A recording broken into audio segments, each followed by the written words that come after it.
Ramadan Al-Mubarak yang sangat-sangat menguji umat Islam di kala umat Islam Palestin di Gaza berdepan kegilaan rejim Zionis membunuh ratusan nyawa yang tidak berdosa. Malaysia turut menerima satu dugaan yang cukup dahsyat. Hanya 132 hari selepas kehilangan pesawat Boeing 777 MH370 yang masih tidak berjawapan pasti, sebuah lagi pesawat sama terhempas di kawasan bergolak Ukraine berhampiran dengan sempadan Rusia. 280 penumpang dan 15 anak kapal, 43 orang, 15 kru dan 2 bayi adalah rakyat Malaysia dikuatiri terkorban. Saya Fathil Hidayat Ghazali. Assalamualaikum, salam satu Malaysia. Saya akan menemani anda bersama dengan dua tetamu kita bagi membicarakan insiden ini. Insiden yang cukup menduga yang terjadi pada 19 Ramadan 1435 Hijrah bersamaan dengan 17 Julai 2014 Masihi. Satu lagi tragedi mengejutkan Malaysia, pesawat MAS mengalami satu kemalangan. Tapi berbeza dengan apa yang berlaku pada MH370, kali ini jawapan pasti itu segera kita peroleh jawapan yang saya kira air mata kita menangisi MH370 belum lagi kering. Satu lagi berita yang sangat-sangat tidak terlintas di fikiran kita, tidak pernah berlaku kepada negara kita, dalam sejarah negara kita berlaku. Dan ini sesuatu yang sangat-sangat mendukacitakan.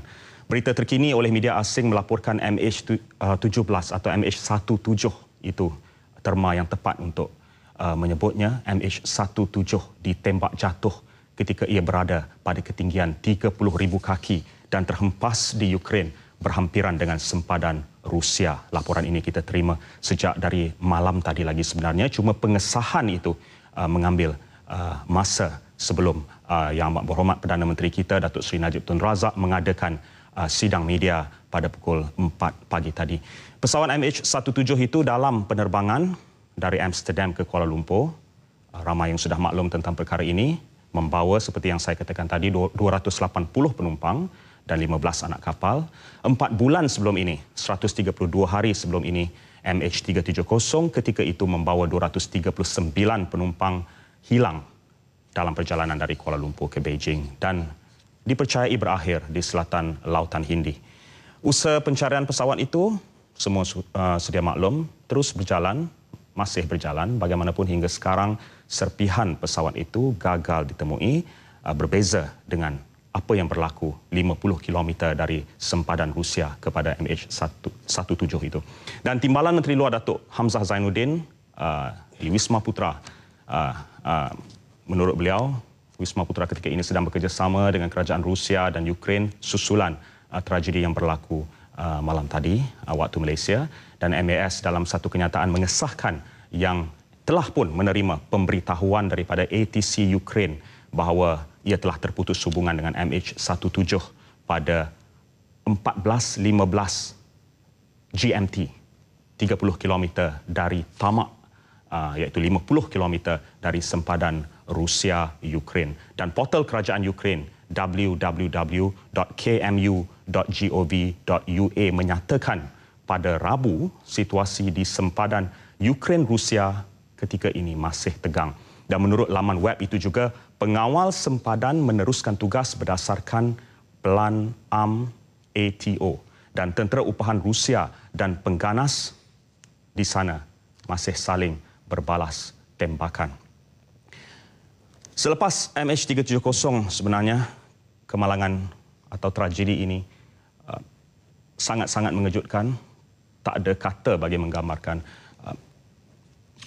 perasaan kita, rakyat Malaysia ketika ini. Sangat suka di bulan Ramadan, ketika umat Islam berpuasa, ketika negara kita masih lagi dalam keadaan serba tidak pasti 132 hari selepas apa yang berlaku pada MH370. Satu lagi dugaan yang tak tertanggung rasanya sebenarnya. Dan pesawat MH17 yang dalam laluan penerbangannya tidak tersasar dari laluan penerbangan asalnya dari Amsterdam menuju ke KLIA dilaporkan ditembak jatuh pada ketinggian 30,000 kaki dan terhempas di Ukraine berhampiran dengan sempadan Rusia. Dan kita dengarkan kembali petikan sidang media oleh Perdana Menteri Datuk Seri Najib Tun Razak pada 4.40 pagi tadi dari Hotel Sama-Sama KLIA, pengumuman pertama yang mengesahkan tragedi tersebut. Kita ikuti petikan sidang media yang disiarkan secara langsung di TV1 pagi tadi. Yesterday evening, I was informed of the terrible and deeply shocking news that a Malaysia Airlines jet went down in eastern Ukraine. Malaysia Airlines has confirmed that the jet was Malaysia Airlines Flight 17, which was on a scheduled flight from Amsterdam to Kuala Lumpur. The flight departed Amsterdam at 12:15 p.m. local time. It was scheduled to arrive in Kuala Lumpur at 6:10 local Malaysian time. The aircraft was a Boeing 777-200.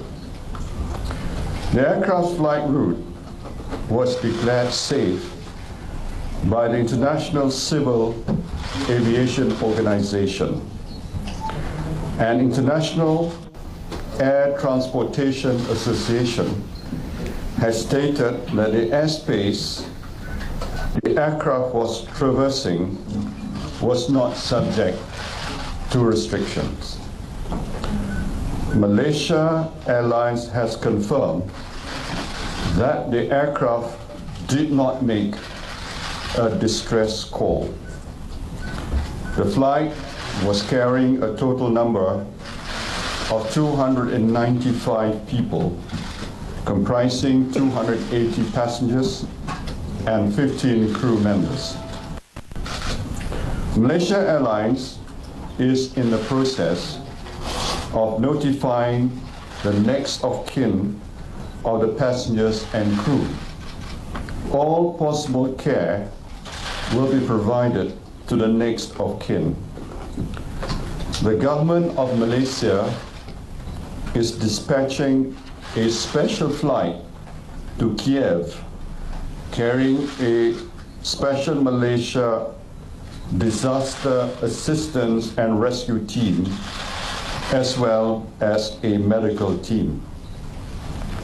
According to information provided by Kiev Air Traffic Control, the location of the plane's emergency locator beacon is 48 degrees 7 minutes and 23 seconds north and 38 degrees 31 minutes and 33 seconds east.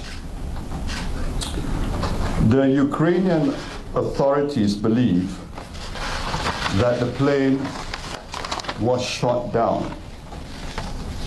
At this stage, however, Malaysia is unable to verify the cause of this tragedy.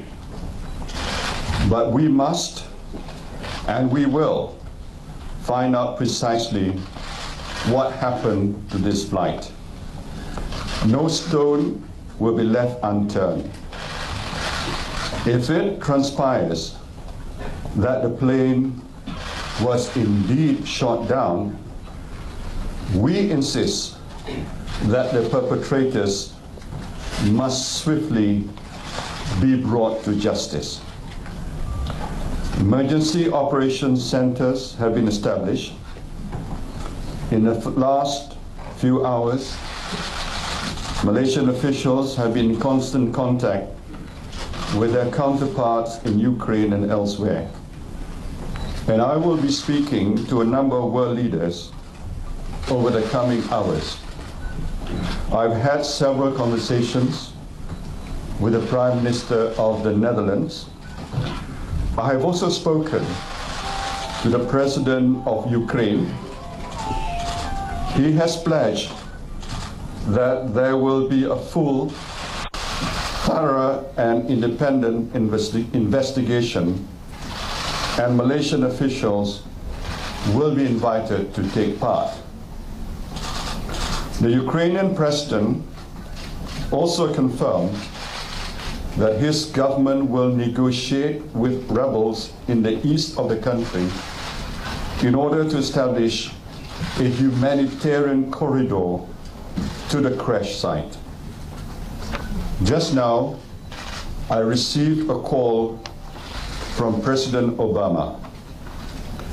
He and I both agreed that the investigation must not be hindered in any way. An international team must have full access to the crash site, and no one should interfere with the area or move any debris, including the black box. This is a tragic day in what has already been a tragic year for Malaysia. As we work to understand what happened, our thoughts and prayers are with the family and friends of those on board the flight. I cannot imagine what they must be going through at this painful time. The flight's passengers and crew came from many different countries, but today, regardless of nationality, we are all united in grief. Thank you. Bersatulah kita menghadapi dugaan ini. Seperti kata Datuk Seri Najib sebentar tadi, tidak ada hari, tidak ada tahun yang lebih tragik kepada negara kita dibandingkan dengan tahun ini, 2014. Dalam bulan Ramadan, kita menerima satu lagi perkabaran yang cukup menghiris hati keseluruhan rakyat Malaysia. Pesawat yang akhirnya jatuh ditembak, seperti laporannya, oleh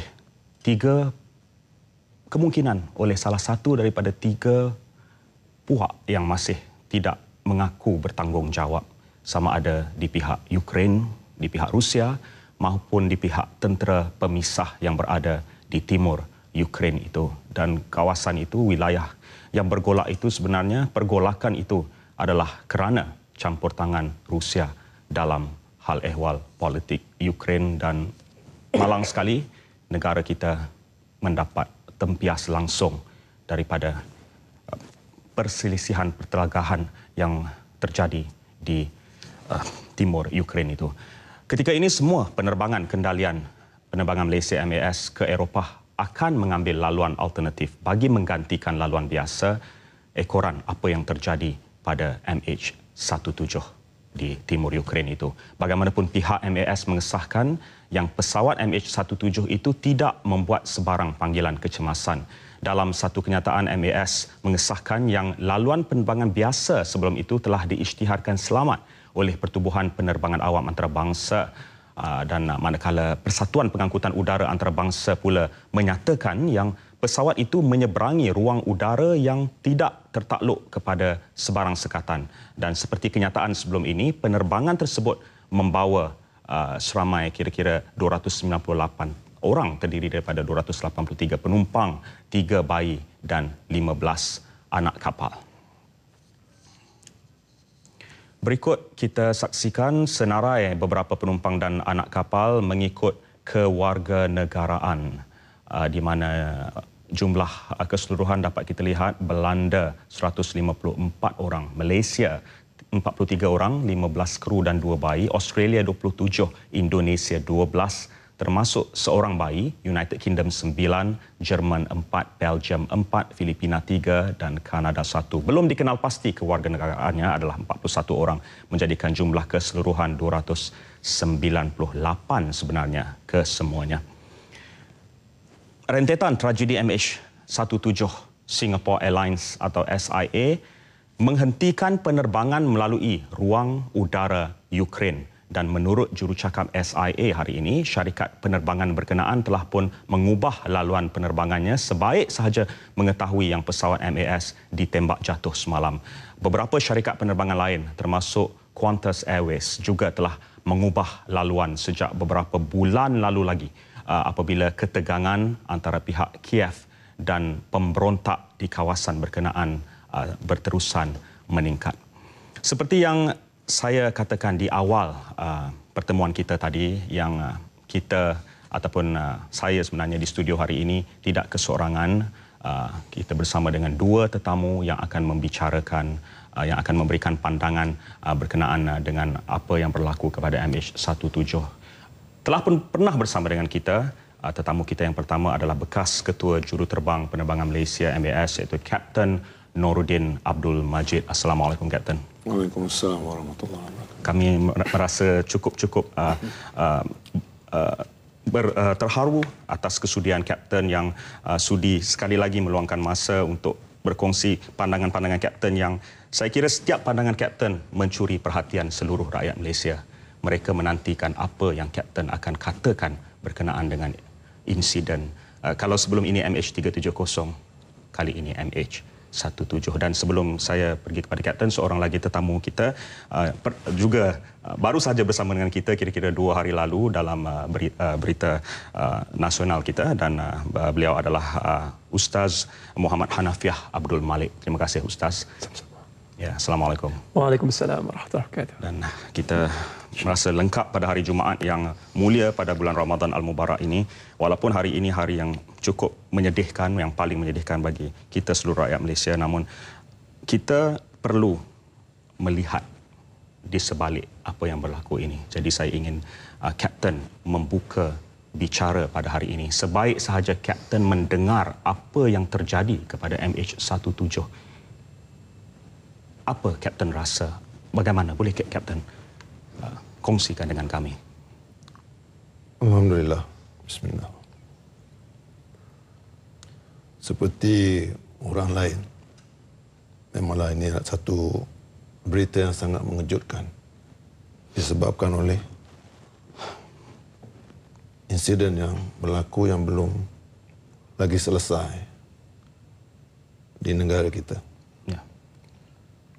Jadi bila berita ini keluar malam tadi, Ya. pada diri saya, Ya. pada diri saya, ini kehendak Allah semata-mata. Ya. Tidak ada orang boleh rancang tentang perjalanan harian sesiapa. Ya. Semua kita kena terima dengan rela hati. Satu, dari segi teknikal. Kedua, dari segi agama, realiti di hakikat. Hakikat, ya. Di belakangnya. Ya. Tidak mungkin Allah SWT nak memberi masalah kepada sesiapa tanpa sebab. Ya. Dan tidak mungkin perkara ini pun berlaku tanpa sebab. Ya. Tetapi peristiwa yang berlaku ni berlainan dengan yang telah berlaku. Jadi dalam diri pemikiran semua kita di Malaysia dan di seluruh dunia, Ya. sebenarnya bercampur aduk sekali. Dan juga harus banyak spekulasi dan juga segala-galanya. Tapi ini adalah dua perkara yang berbeza yang berlaku. Pesawat yang hilang dan pesawat yang ditembak jatuh. Cuma mungkin semua orang rasa kenapa kita, kenapa penerbangan Malaysia, kenapa Malaysia? Sekali lagi. Sekali lagi. Itulah yang timbul. Jadi di sini kita kena lihat daripada kacamata iman. Barulah masalah ini selesai. Barulah masalah, dan kita akan terima dan kita akan bergerak maju ke arah perkara yang lebih baik lagi untuk masa depan. Supaya ini tidak berlaku dan penerbangan perjalanan udara memberi manfaat kepada semua orang atas maksud perjalanan semua orang. ICAO dikatakan mengesahkan yang laluan penerbangan itu selamat. Namun dari pengalaman Kapten lah sebagai bekas ketua juruterbang ini, bagaimana sebenarnya prosedur mungkin dalam pemberitahuan laluan-laluan yang boleh dilalui, yang tidak boleh dilalui, dan biasanya adakah pemberitahuan ini tepat, boleh diterima pakai, ataupun ruang-ruang untuk sesuatu yang di luar jangkaan seperti ini? Bagaimana? Ada cara kita nak bukanlah mengesan, tetapi mungkin meneka sesuatu yang mungkin buruk boleh berlaku. ICAO mengeluarkan statement. Saya rasa ini adalah andaian daripada semua orang. Ya. ICAO tidak akan keluarkan apa-apa statement atas laluan udara. Untuk memberitahu keadaan ruang udara masing-masing, ini adalah tanggungjawab negara itu sendiri. Kementerian Pengangkutannya dan juga Jabatan Penerbangan Udara sendiri yang akan beritahu. Itu adalah undang-undang dunia. Ya. Dan dia sangat detail. Dia sangat detail. Dan setiap hari, beberapa jam sebelum perjalanan, setiap kawasan yang hendak dilalui, maka akan dikeluarkan berita memberitahu kepada setiap juruterbang di seluruh dunia yang akan melalui tempat itu, apa keadaan di situ. Selamat ke, tidak selamat, dan langkah apa perlu diambil untuk melalui di tempat yang ada keadaan. Ada keadaan. Ada risikonya. Ada risikonya. Daripada sekecil-kecil benda hingga kepada sebesar-besar benda. Ya. Di sini ada kelainan dia. Disebabkan oleh krisis yang telah berlaku antara Ukraine dengan Rusia. Dan Ukraine telah disokong oleh negara barat. Ya. Dan Rusia seorang diri. Ya. Tetapi negara ini milik dia dulu. Dan ramai orang di dalam Ukraine, hati dia adalah Rusia. Sebab dia bangsa Rusia. Ya. Dan sedang menjadi satu isu politik yang sangat besar.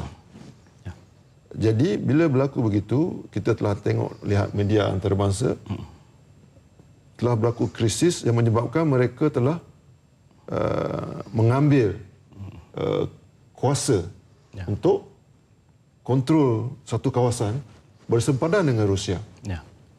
Dan Rusia bantu mereka. Ini adalah biasa. Sekarang telah banyak berlaku insiden selepas itu.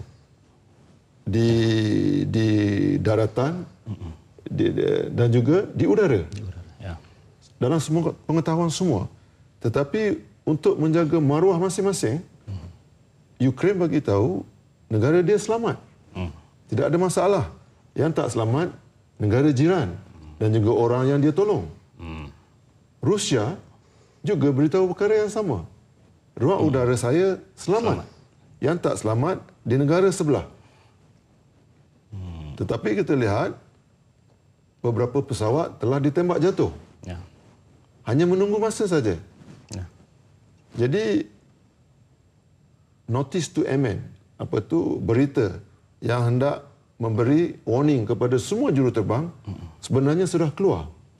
Pertama di bulan April oleh pihak Federal Aviation Administration Amerika, macam DCA kita. Ya.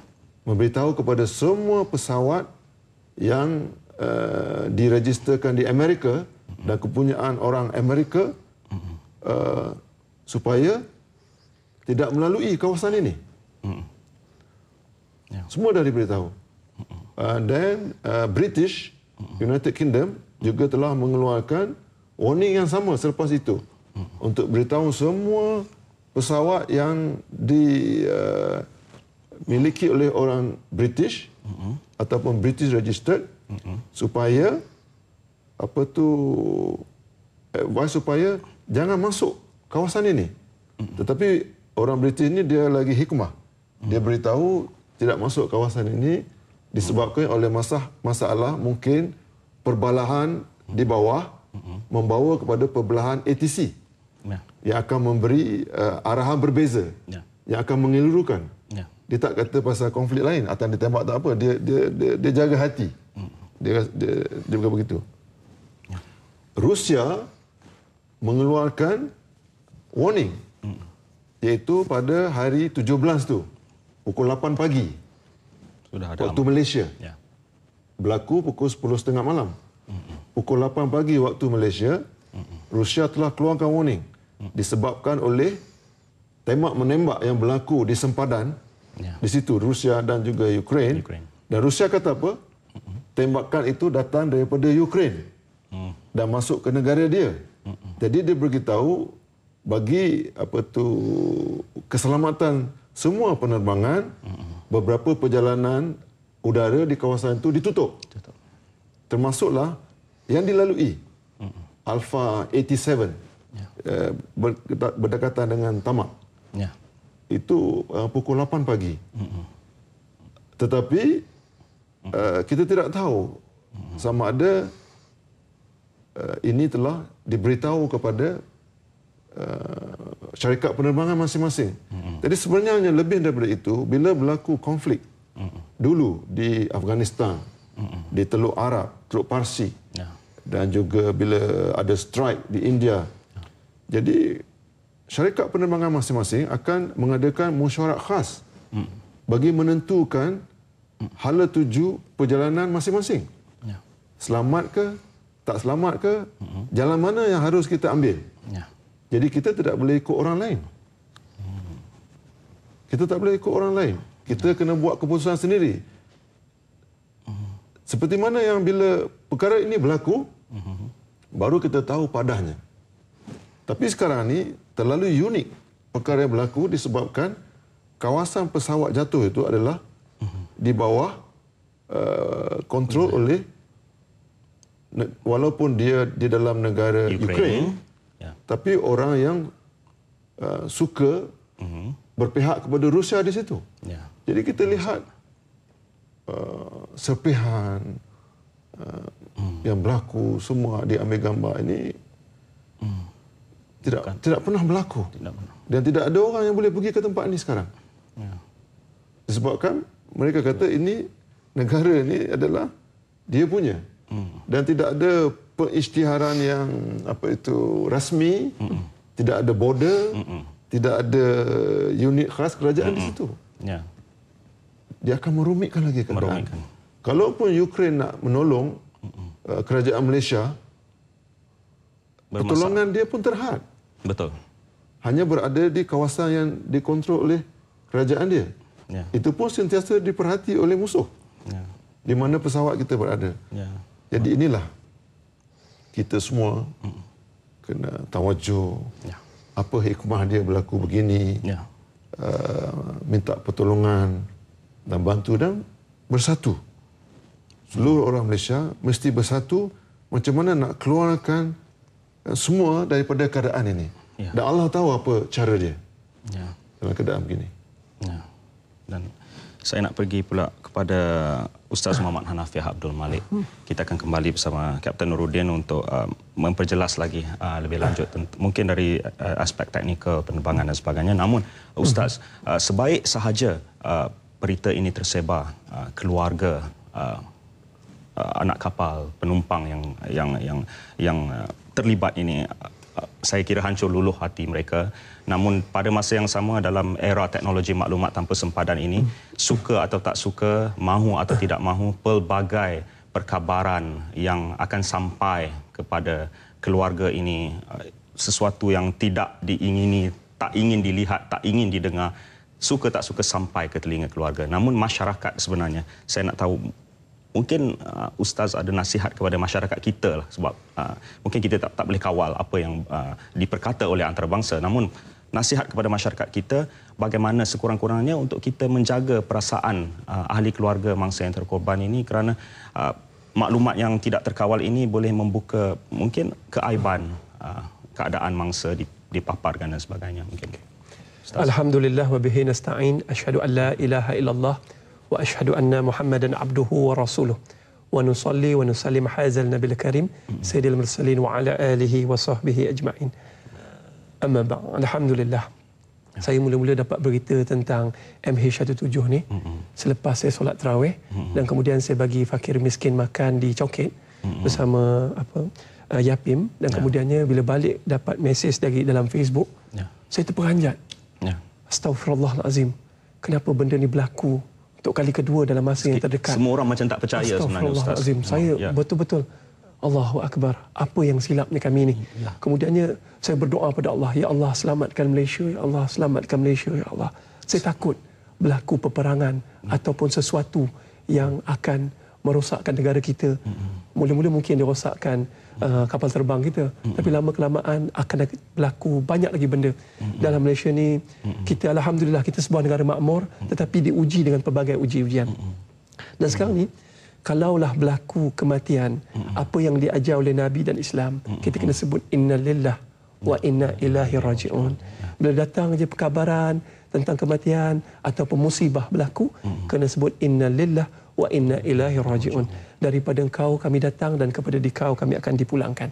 Ini adalah satu kalimah yang diajar supaya kita berasa redha, berasa tenang, tidak marah. Kalau orang Arab zaman jahiliah dulu, bila dengar je satu berita kematian, dia akan menepuk-nepuk dadanya, mencakar-cakar mukanya, sehingga ada yang mengoyak-ngoyakkan bajunya.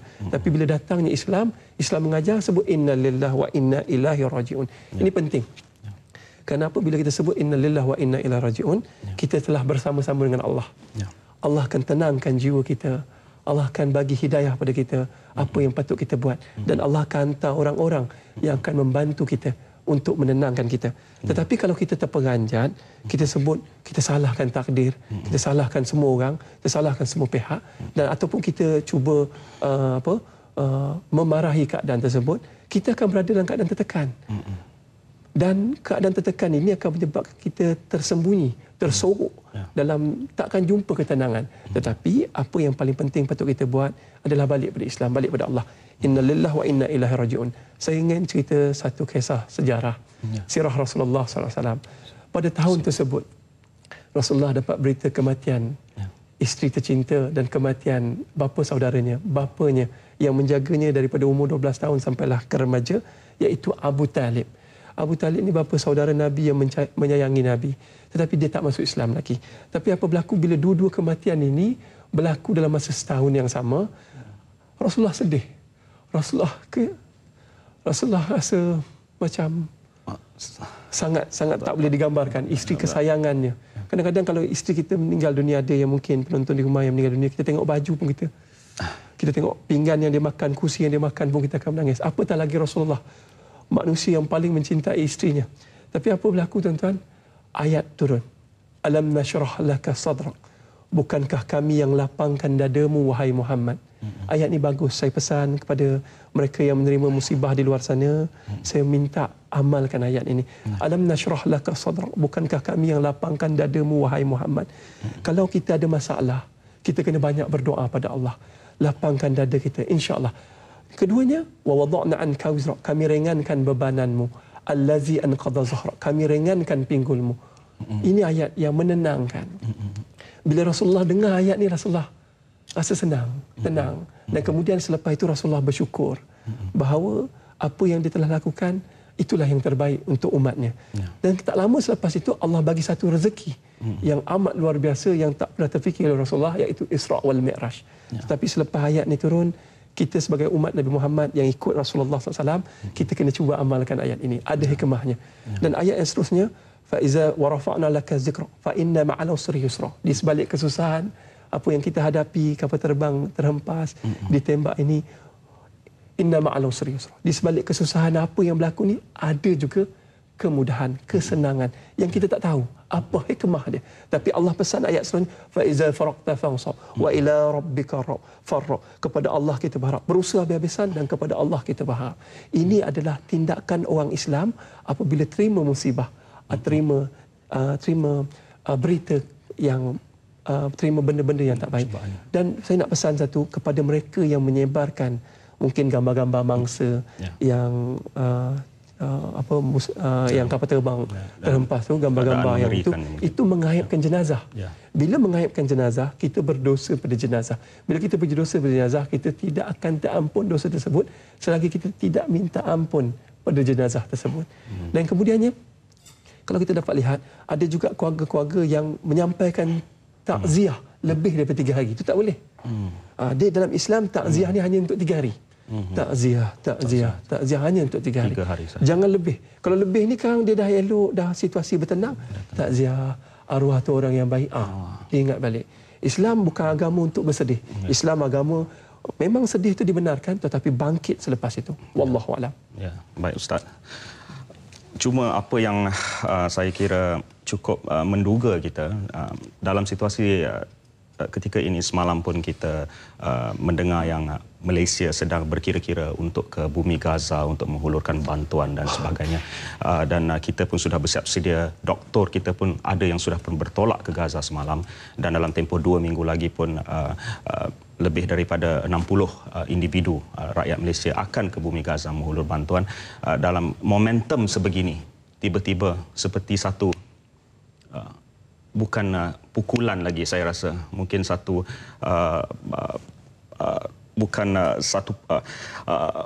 kita seolah-olah apa yang kita ingin lakukan untuk membantu umat Islam itu di bumi Palestin, kita terpaksa pula untuk berhadapan dengan dugaan di atas orang kata negara kita sendiri, terpaksa berhadapan dengan ujian musibah yang sangat dahsyat ini. Jadi dalam bulan Ramadan mungkin Ustaz boleh katakan mungkin hikmah untuk kita lihat the bright side of apa yang berlaku ini.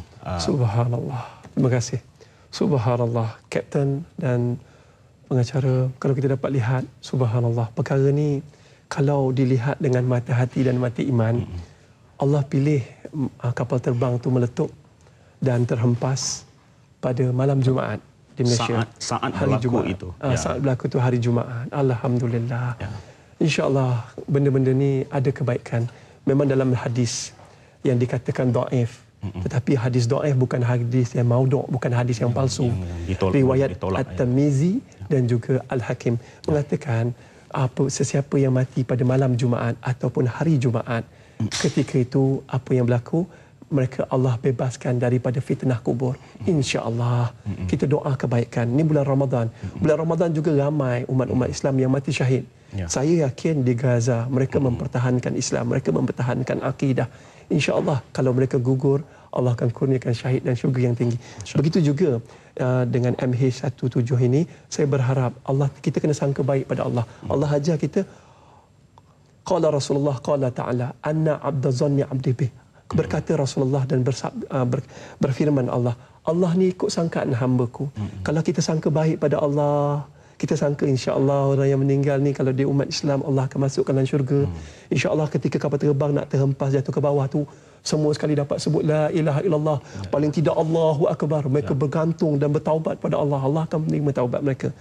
Man kana akhirul kalamihi la ilaha illallah dakhalal jannah. Siapa yang sebut la ilaha illallah di akhir kalam dia sebut, masuk insya-Allah masuk syurga Allah. Masuk syurga Allah. Dan saya harap masa kapal terbang nak terhempas tu mereka bergantung bulat pada Allah. Insya-Allah kapten dan anak-anak kapal dan penumpang yang Islam tu insya-Allah masuk syurga Allah. Tetapi kita yang membuat spekulasi di sini berbahaya. Sebab kita mungkin buat spekulasi pada mereka yang telah meninggal dunia. Itu berdosa. Dan kemudiannya sahabat-sahabat juga ramai meninggal dalam bulan Ramadan. Bertempur dalam peperangan Badar Al-Kubra, peperangan Ahzab dan macam-macam lagi. Tetapi kematian dalam bulan Ramadan ini adalah kematian yang dipilih oleh Allah. Wallahu a'lam. InsyaAllah itulah satu mungkin hikmah di sebalik apa yang berlaku ini. Seperti kata Ustaz tadi, kita kena sentiasa bersangka baik terhadap apa juga takdir, qada dan qadar yang berlaku kepada kita, kerana pasti sesuatu yang berlaku itu ada sebab musababnya, ada mungkin pengajaran dan kebaikan di belakang hari yang perlu kita hayati, perlu kita lihat dengan mata hati, khususnya kepada umat Islam. Sotbaro sebutnya memang senang, tetapi nak sabar kalau sesuatu musibah itu jatuh di atas diri kita ataupun orang yang terdekat dengan kita, kita sajalah yang tahu yang sabar itu adalah sesuatu yang cukup sukar untuk kita lakukan, kerana itu jugalah sabar itu adalah sebahagian besar daripada iman bagi umat Islam sendiri. Namun apa yang boleh kita katakan kepada semua anggota keluarga yang terlibat dalam insiden MH17 ini, tidak ada yang lebih baik boleh kita lakukan selain daripada berusaha untuk sabar dan terus mendoakan kesejahteraan ahli keluarga kita yang terlibat, yang terkorban dalam insiden ini.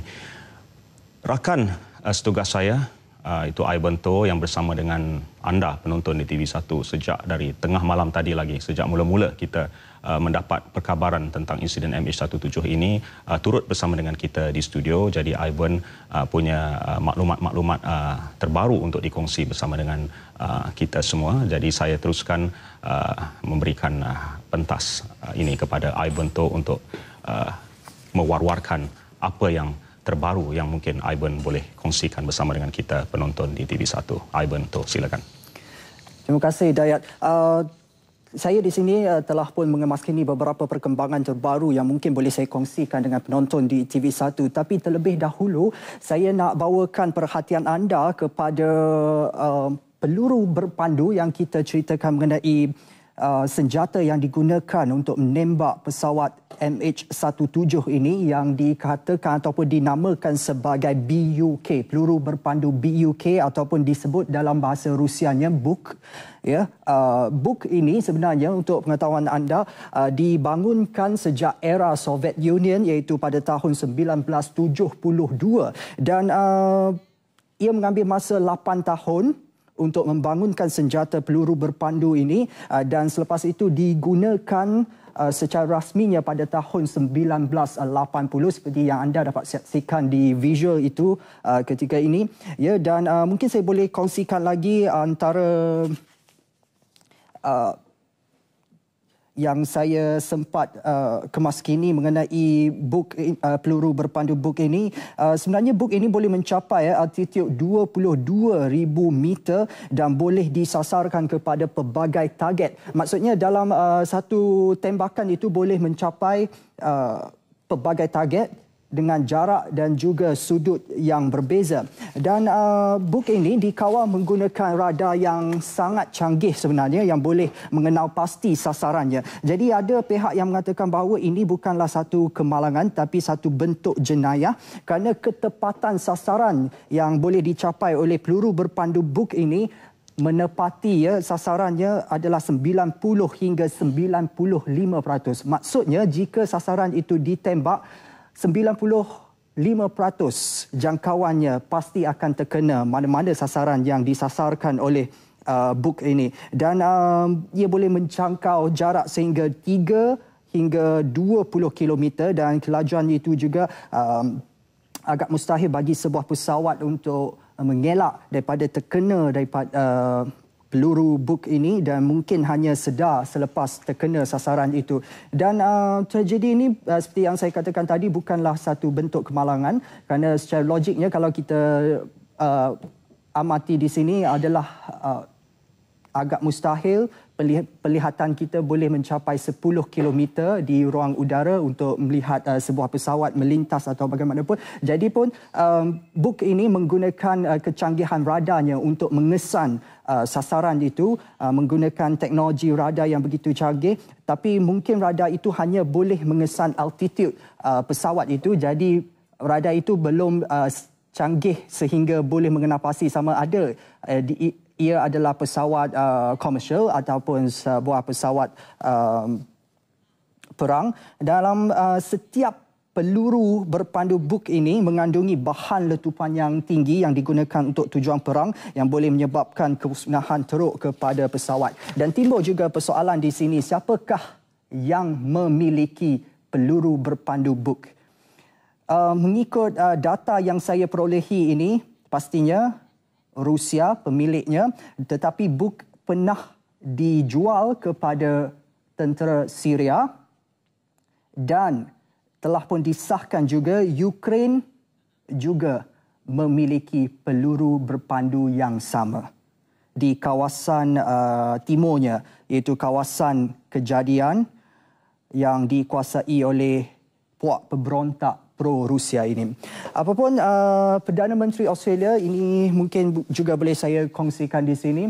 Tony Abbott menyifatkan insiden yang berlaku kepada pesawat MH17 ini juga sebenarnya di Ukraine ini bukanlah satu bentuk kemalangan, tetapi beliau menegaskan ia adalah satu bentuk jenayah dan jika benar terbukti pelakunya perlu segera dibawakan ke muka pengadilan. Dan Australia juga dalam pada itu sudah pun bersedia untuk menghantar pasukan bantuannya ke Kiev. Dan juga kita akan ke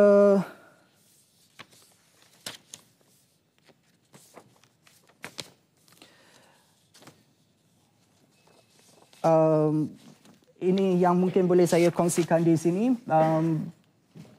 Penganalisis terkemuka Rusia, Paul Swazet, berpendapat bahawa sistem pertahanan udara Rusia yang canggih yang dikenali sebagai pelancar Buk yang saya perjelaskan tadi berupaya menjatuhkan pesawat penumpang dan peluru berpandu itu katanya berupaya memerangi rangkaian penuh platform udara. Jadi kita dengarkan pendapat daripada pakar ini berkenaan dengan senjata peluru berpandu Buk yang telah pun dikenal pasti menembak jatuh pesawat MH17.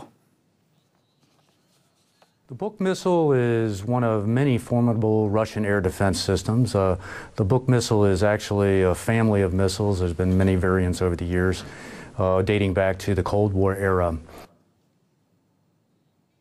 Malaysia Airlines Flight 17 was a Boeing 777-200 aircraft measuring 63.7 meters long, with a wingspan of 60.9 meters and a tail height of 18.5 meters. The plane was flying at an altitude of 33,000 feet when it was reportedly hit by a missile fired from a BUK launcher. Pro-Russian rebels in terdahulu itu dia dapat kita saksikan penjelasan daripada Anton Gerashenko juga, iaitu penasihat Menteri Dalam Negeri Ukraine, dalam laman Facebooknya yang berkata pesawat itu terbang pada ketinggian kira-kira 10,000 kaki ketika terkena peluru berpandu Buk, dan pakar berkata kedua-dua tentera Ukraine dan Rusia mempunyai sistem peluru berpandu yang sama yang boleh melancarkan dari darat ke udara. Dan dalam drama menuduh Ukraine Rusia ini, sebenarnya media Rusia juga pernah melaporkan bahawa pihak pemberontak Ukraine mencuri senjata pelancar Buk yang dicuri daripada simpanan tentera Rusia itu Jun lalu. Sementara itu, Presiden Rusia Vladimir Putin berkata Ukraine bertanggungjawab ke atas nahas MH17 ataupun MH17 yang ditembak jatuh, dan MH17 di timur Ukraine itu, Presiden Putin memberitahu mesyuarat Kremlin di Moskow tidak dapat dinafikan apabila tragedi itu sebenarnya berlaku di wilayahnya dan negara terbabit iaitu Ukraine perlu bertanggungjawab. Dan Putin juga mendakwa tragedi itu tidak akan berlaku sekiranya tidak ada pergolakan dan juga pemberontakan di timur Ukraine. Jadi bagaimanapun, Senator Amerika Syarikat John McCain menyalahkan Presiden Rusia Vladimir Putin atas nahas MH17 ini. What about your personal opinion? The separatists could have only gotten that capability from Russia, and so therefore the culpable party here is Vladimir Putin.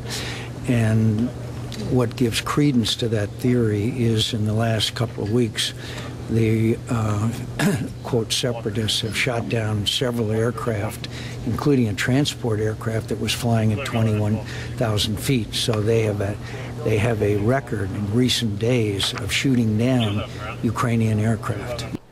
Well, I'm just going to read a brief statement. Itu kenyataan daripada Senator John McCain, iaitu anggota Senat Amerika Syarikat. Menurutnya, puak pemberontak memperoleh kekuatan daripada Rusia dan Vladimir Putin sebenarnya adalah dalangnya. Itu menurut kenyataannya di sini, dan teori itu didorong tindakan kumpulan pemberontak yang menembak beberapa pesawat termasuk pesawat pengangkut yang terbang di ketinggian 21,000 kaki dan baru-baru ini telah pun menembak pesawat Ukraine.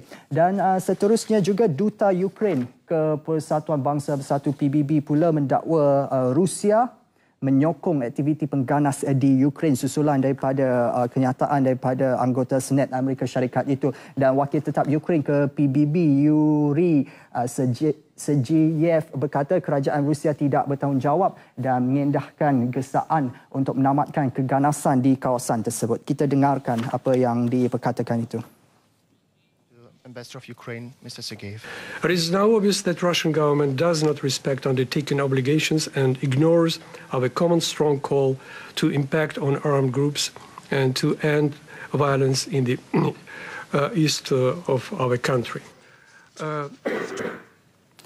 Jadi nampaknya sekarang ni jari ditunding ke arah Rusia dan Sergeyev sebenarnya bercakap pada sidang media mengenai situasi ataupun keselamatan politik semasa di Ukraine di pejabat PBB dan beliau turut menunjukkan gambar-gambar pengganas Ukraine yang disokong oleh pihak Rusia sebelum ini melalui pembiayaan dana bagi organisasi pengganas dan juga kumpulan bersenjata di timur Ukraine. Dan organisasi itu menurutnya menjalankan aktiviti keganasan dengan membunuh orang awam dan juga askar Ukraine selain membakar infrastruktur, merompak bank dan juga pasaraya. Dan beliau yakin pengganas asing dan Rusia akan terus membekalkan senjata kepada pengganas di timur Ukraine ini untuk menyumbang kepada kerosakan berterusan di negara itu. Bagaimanapun tidak diperjelaskan dengan lebih lanjut bagaimana kaitannya dengan tragedi MH17 yang kita berkatakan ini. Dan sekiranya pesawat MH17 sah ditembak jatuh, pasukan penyiasat akan melakukan apa sahaja untuk memastikan mereka yang terlibat dibawa ke muka pengadilan. Dan perkara itu ditegaskan oleh Menteri Pertahanan Datuk Seri Syamuddin Tun Hussein. Keadilan. Buat masa ni seperti yang diumumkan oleh Yang Amat Berhormat Perdana Menteri pagi tadi, penting untuk kita pastikan bahawa no stones unturned dalam kita melihat ke hadapan, dan ini akan terus dilakukan. Dan saya nyatakan tadi, kalau sekiranya sah bahawa pesawat MH17 ini ditembak jatuh, maka kita akan pastikan no stones unturned untuk mencari mereka yang bertanggungjawab. Apapun buat masa ini, Datuk Seri Syamuddin meminta semua pihak supaya hentikan dan tidak membuat sebarang spekulasi tanpa pengesahan terlebih dahulu. Dan beliau turut menafikan laporan yang mengatakan bahawa MH17 tidak melalui laluan yang ditetapkan seperti yang dibincangkan Hidayat bersama tetamu tadi. Dan ini kerana terdapat beberapa pesawat lain yang melalui ruang udara yang sama sebelum ini dan selepas insiden tersebut berlaku. Dan ia termasuk pesawat Thai Airways dan juga MAS MH3. Dan menurut Datuk Syamuddin lagi, insiden pesawat itu perlu dilihat dari segi situasi dan juga landscape negara dalam satu lagi kawasan geografikal, iaitu perkembangan di Ukraine seperti yang kita perkatakan ketika ini. Dan beliau ditemui oleh media selepas menghadiri istiadat pembarisan Hari Pahlawan di Kamp Perdana Sungai Besi pagi tadi. Ketua Keselamatan Ukraine pula mendakwa 2 perisik tentera Rusia terlibat dalam tembakan pesawat milik Malaysia berdasarkan pintasan telefon yang dilakukan. Beliau berkata demikian dalam sidang media di Kiev. Kita dengarkan ini, apakah penjelasan yang mengaitkan bahawa Rusia ataupun tentera Rusia sebenarnya terlibat secara langsung dalam kejadian ataupun tragedi MH17 ini. Kita dengarkan. Ukrainian government will continue to investigate this criminal case, notorious criminal case, which was conducted and committed again by those 2 of them I established at this conversation, at this documented phone calls, GRU officers of Russian Federation. Itu komitmen yang dikatakan ataupun yang dizahirkan oleh Ketua Keselamatan Ukraine berdasarkan maklumat yang diperoleh oleh negara itu daripada perisik tentera Rusia itu, dan beliau menyifatkan ia sebenarnya telah pun sebagai bukti kepada tragedi berkenaan. Dan perbualan pertama melibatkan antara komander kumpulan pemberontak itu dengan pegawai perisikan Rusia. Kita dengarkan penjelasan lanjutnya. Только что сбили самолет, группа минера за Янакиево упал. Сейчас поехали искать и фотографировать сбитый самолет. Дымится. Сколько минут назад? 30 минут назад где-то.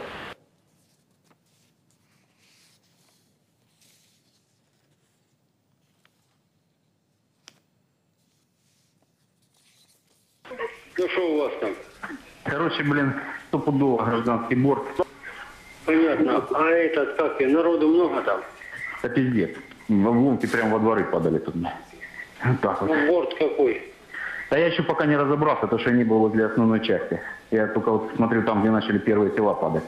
Там остатки внутренних кронштейнов, кресла, тела. Понятно. Вот так. Вооружение есть что-нибудь? Вообще ничего. Гражданские вещи, медицинские ошметки, там, полотенце такое, туалетная бумага. Нам дуже важливо, що і ви тепер знаєте, і хто виконував. Itu yang kita dengarkan tadi sebenarnya adalah rakaman perbualan antara tentera Ukraine dan juga perisik ketenteraan Rusia itu yang mengesahkan bahawa pihak Rusia telah pun menembak jatuh sebuah pesawat yang dikenapasi sebagai pesawat awam. Itu adalah rakaman perbualannya. Kita akan dengarkan sekali lagi selepas ini. Ya, Ivan, terima kasih atas penjelasan. Saya tertarik dengan penjelasan awal Ivan tadi berkenaan dengan peluru berpandu Buk itu, di mana hakikatnya sebenarnya wartawan Associated Press atau AP melihat peluru berpandu seumpama itu di bandar Sizny di timur Ukraine semalam sebenarnya. Ada laporan itu, wartawan AP dapat melihat ada pelancar Buk itu di timur Ukraine semalam. Dan kita nak berbalik kepada tetamu kita, Kapten Noruddin Abdul Majid. Kapten, sebenarnya sebagai seorang juruterbang, adakah cara ketika dalam penerbangan itu juruterbang dapat mengesan kehadiran peluru berpandu? Sebab ini penerbangan komersial. Jadi ada tak cara, mungkin sistem pesawat dapat mengesan walaupun mungkin tidak sempat berbuat apa-apa? Ada tak caranya? Hingga ke hari ini bagi pesawat pengangkutan awam tidak ada. Tidak ada. Cuma pesawat-pesawat yang digunakan oleh ketua negara tertentu, mereka mempunyai alat untuk mengesan misal. Dan mereka juga ada alat untuk mengeluarkan flares untuk membuatkan misal tu bukan kejar pesawat tapi kejar flare. Sistem canggih dan juga mahal. Tapi misal yang digunakan di tempat yang berlaku, inilah bukan saja canggih tapi mempunyai peluru yang 70 kilo bahan letupan. Dan upaya untuk satu ketinggian yang sangat tinggi, lebih daripada 60,000 kaki.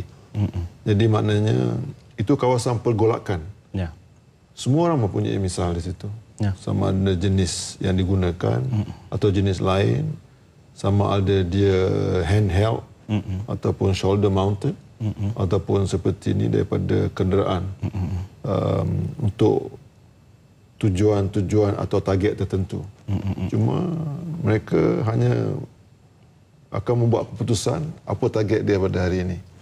Dan ada maksud dia di belakang itu. Jadi apa yang berlaku kepada pesawat Mars ni, ini semata-mata kehendak Allah SWT yang telah meletakkan dalam hati mereka. Inilah yang akan kamu tembak hari ini. Pada apa yang berlaku, ini kehendak Allah semata-mata. Jadi misal yang menembak tu dia mencari heat seeking, apa yang panas bahagian engine dia akan kejar. Dan daripada bawah radar ni dia monitor pesawat, pergerakan dia panggil line of sight. Dia nampak dalam radar sistem dia. Dan sistem Buk misalnya atau birch tree ni, pokok birch, sebab dia rupa dia macam pokok birch. Itu sebenarnya di sebalik nama peluru itu. Supaya dia mempunyai aerodinamik yang sangat dahsyat untuk kelajuan dia dan jarak. Jadi tidak ada pesawat, tidak ada apa-apa cara untuk mengelak.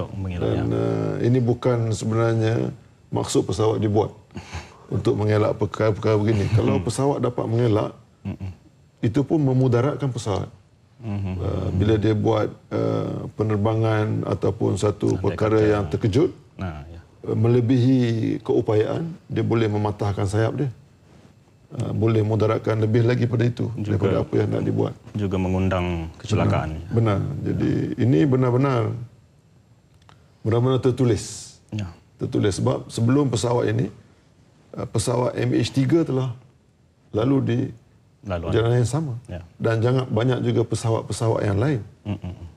Cuma ditentukan oleh Allah SWT kena takdirnya terkena pilihan Allah semata-mata. Pesawat milik negara kita. Itu tidak boleh kita tolak. Baik, lidah rasmi Rusia RT News berkata, Kapten, yang serangan ke atas MH17 itu sebenarnya, kata mereka, mahu disasar kepada pesawat IL-96 yang membawa Presiden Rusia Vladimir Putin dari Brazil ke Rusia. Ini kata mereka lah. Mungkin warna pesawat seakan-akan sama, kata mereka, membuatkan peluru berpandu ini tersilap sasar, disangkakan pesawat Putin. Mungkin ini dah menyentuh pada pergolakan secara langsung di Rusia, antara Rusia dengan Ukraine. Mungkin komen, Kapten.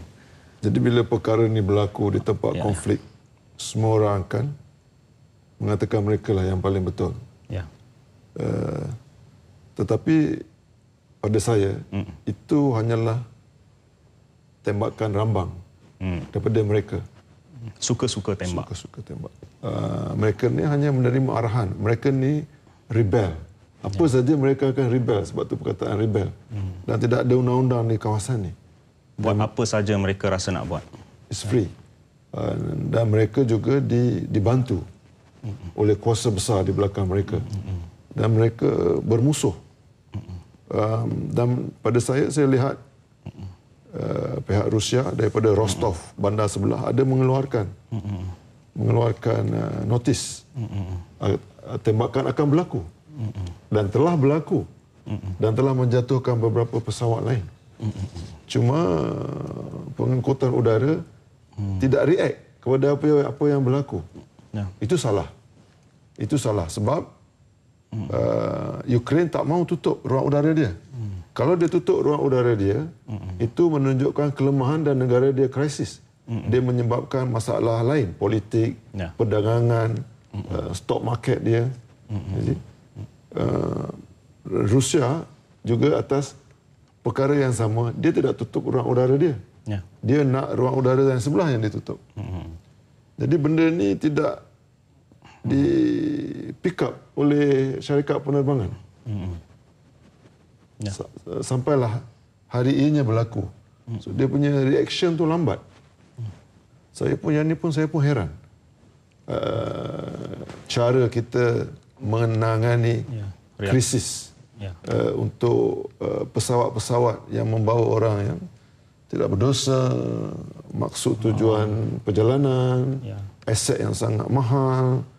Kalau kita rasa keputusan yang akan dibuat oleh syarikat kita, tak kira siapa syarikat kita, akan menyebabkan sedikit kerugian atau kos yang lebih, cuba insiden. Cuba insiden. Nah, ini terbukti.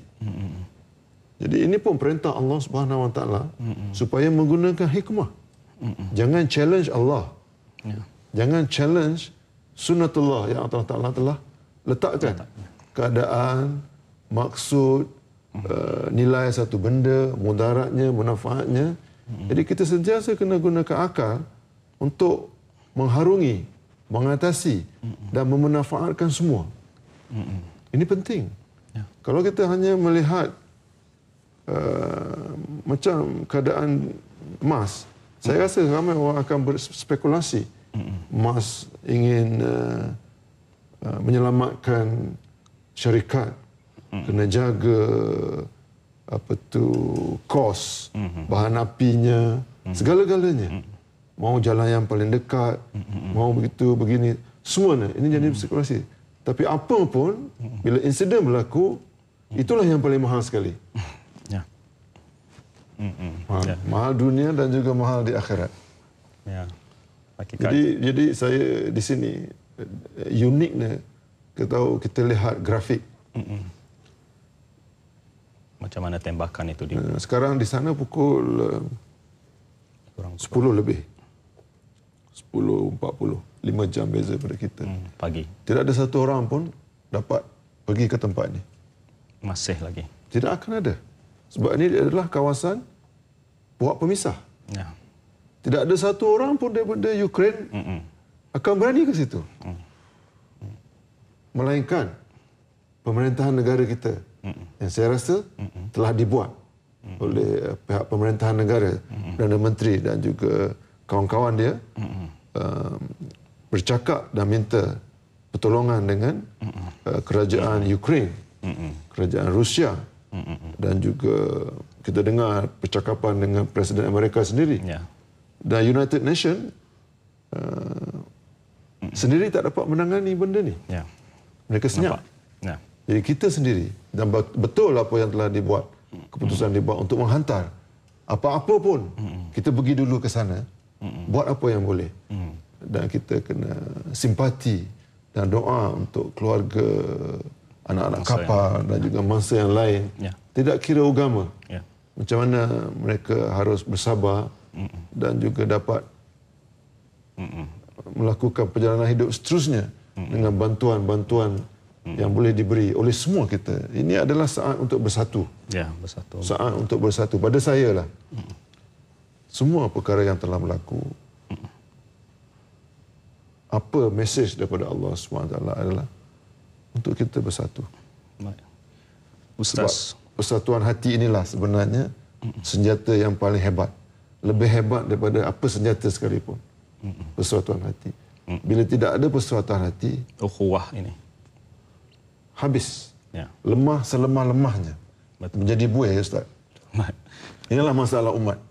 Baik. Ustaz Muhammad Hanafiah pula, kita nak tahu bila disebut tentang kifarah dosa dan bermuhasabah diri menghadapi apa yang dugaan Allah Subhanahu Wa Taala kepada kita, khususnya kepada umat Islam ini, ia menandakan Allah memberikan perhatian ataupun Allah menjawab apa yang kita lakukan itu. Jadi bagaimana Ustaz boleh komen mengenai pernyataan ini, hakikat kifarah dan bermuhasabah diri ini? InsyaAllah. Terima kasih. Yang pertama sekali, inna lillah wa inna ilaihi raji'un.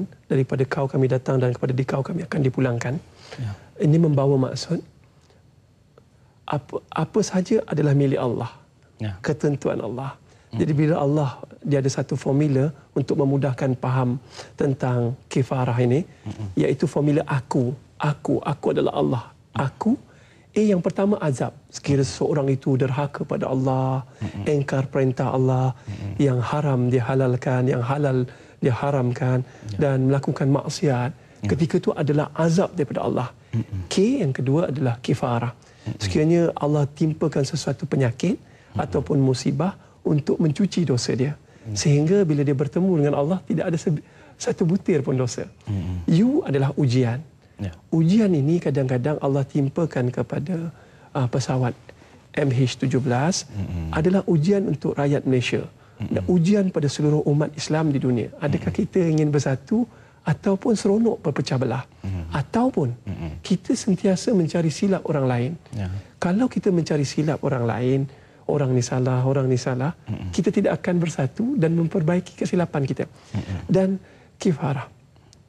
Kalau kita dapat lihat, sekiranya orang itu melakukan maksiat dalam hidup dia, tiba-tiba dalam perjalanan menaiki kapal terbang ini, tiba-tiba Allah bagi kesempatan, dia ingin mengucapkan taubat kepada Allah, dia ingin mengucapkan kalimah la ilaha illallah, paling tidak Allah ataupun Allahu Akbar, insya-Allah Allah itu penerima taubat. Dan kalau kesakitan dia dan dia berhadapan dalam keadaan ketakutan itu adalah pencuci dosa dia, insya-Allah. Dan pada saya ingin tambah apa yang Kapten kata tadi, subhanallah, sangat menyentuh hati saya, iaitu hati manusia tidak bersatu. Allah Tuhan yang Maha Satu, Maha Esa. Jadi hati ini harus bersatu kepada Allah. Menyerah bulat pada Allah. Kalau boleh kapal terbang sebelum bergerak, kita kena mengambil contoh Royal Brunei, macam mana kapal terbang dia sebelum mulanya berzikir terlebih dahulu, istighfar terlebih dahulu, membaca doa terlebih dahulu. Benda yang baik patut kita contoh. Dan kemudiannya kalau kita dapat bila memohon pertolongan Allah, kebanyakan kapten mana-mana pesawat, dia ada rasa ego, dia rasa hebat, dia rasa I'm the one yang boleh terbangkan kapal terbang 777. Benda ini Allah kata tak baik.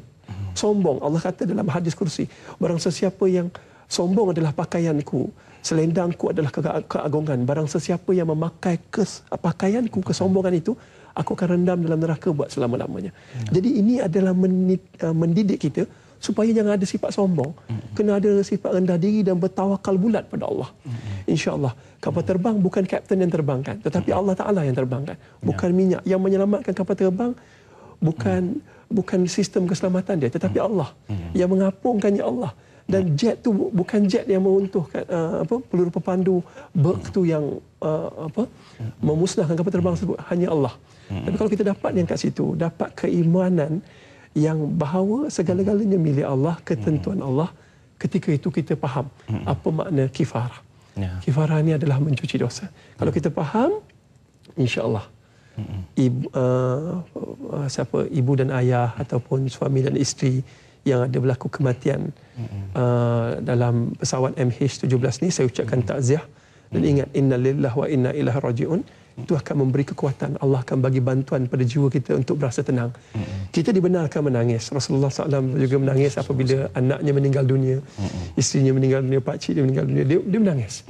Tetapi apa yang berlaku, takkan kita nak menangis sampai seminggu, 2 minggu, 3 minggu. Kalau kaedah motivasinya, kita bagi masa. Berapa lama aku nak menangis? Kalau menangis tu berapa lama? Takkan sejam, 2 jam. Jangan bersendirian. Nabi kata berjemaah. Pergi berjemaah tu akan menghiburkan hati. Formula ada 5 H. H yang pertama, hati. Hati kita ni kena hampir kepada Allah. Buang kebesaran makhluk, masukkan kebesaran Allah. Kerana itu zikir la ilaha illallah. Itu satu sistem piling dalam hati kita supaya kita ingat Allah. Yang kedua, H yang kedua, hampiri. Hampiri orang beriman. Hampiri masjid. Hampiri majlis ilmu. Hampiri majlis-majlis zikir. InsyaAllah hati itu akan jadi tenang. Saya ada kematian 2 orang anak. Anak saya masih kecil, 7 bulan dengan setahun 4 bulan. Bila saya hampir majlis-majlis ilmu, insya-Allah sedekahkan pahala majlis ilmu tersebut pada anak. Insya-Allah anak kita, jenazah anak kita, roh anak kita akan berasa tenang. Yang seterusnya, hindari situasi yang boleh menyebabkan kita teringat. Hindari situasi yang boleh menyebabkan kita rasa bersedih yang melampau. Hindari situasi kalau kita ada gambar tu, Allah, janganlah ditenung-tenung. Jangan tenung lama-lama. Nak menangis, nak mengingatkan kebaikan seseorang itu, kita boleh ingat. Kemudian kita terus berdoa.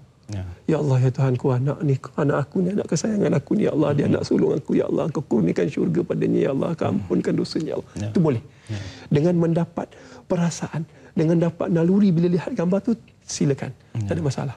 Tapi kalau sedih tidak bergantung pada Allah, sedih tidak dikaitkan dengan doa, maka ketika itu rugi. Dan seterusnya, yang selepas itu hajat. Yang keempat, hajat. Hajat ni apa dia? Kita dalam hidup kita ni, hajat kita, wa ma khalaqtul jinna wal insa illa liya'budun. Tidak aku jadikan jin dan manusia melainkan untuk ibadah pada Allah. Ibadah ni bracket dia adalah untuk gembirakan Allah. Kalau kematian anak kita ni menggembirakan Allah, kan? Kalau penyakit yang Allah timpakan pada kita untuk Allah gembira dengan kita, itu lebih baik daripada kita dapat kesenangan, kebahagiaan tetapi dapat murka daripada Allah. So, yang paling bagus kena ada hajat. Hajat tu pastikan anak kita ni masuk syurga Allah dengan banyakkan bersedekah. Pada bulan Ramadan ni sedekah. Wakafkan, mungkin dia ada harta, ada gaji ataupun dapat duit pampasan nanti, beli wakaf untuk masjid ataupun surau. Subhanallah. Pahala tu akan mengalir dalam kubur anak kita. InsyaAllah. Yang seterusnya, hijrah. Kalau tempat itu terlalu banyak menggamit kenangan kita, menyebabkan kita berasa sedih, hijrahlah ke tempat yang lain. Wallahu a'lam. Ya, Ustaz, memasuki 10 malam atau 10 hari terakhir Ramadan ini, insya-Allah, dan ada pendapat ulama mengatakan Lailatul Qadar mungkin berada pada 10 malam terakhir atau 10 malam terakhir Ramadan ini. Mungkin inilah saatnya, hikmah di sebaliknya kepada anggota keluarga, kepada seluruh rakyat Malaysia, iktibar bagi menghadapi perkara ini adalah untuk kita menadah tangan, melipat gandakan ibadah, dan mungkin ini satu peringatan yang maha besar dari Allah Subhanahu Wa Taala kepada kita rakyat Malaysia untuk benar-benar menyempurnakan Ramadan ini dengan amal ibadat seikhlas-ikhlasnya, dan itu sahaja yang mampu kita lakukan bagi menghadapi dugaan yang maha dahsyat ni. Kita akan kembali bersama dengan Ustaz Muhammad Hanafiah dan juga Kapten Nuruddin. Namun buat masa ini rakan saya Ivan Tu punya lagi informasi atau maklumat untuk kita kongsikan dengan anda. Jadi Ivan, teruskan.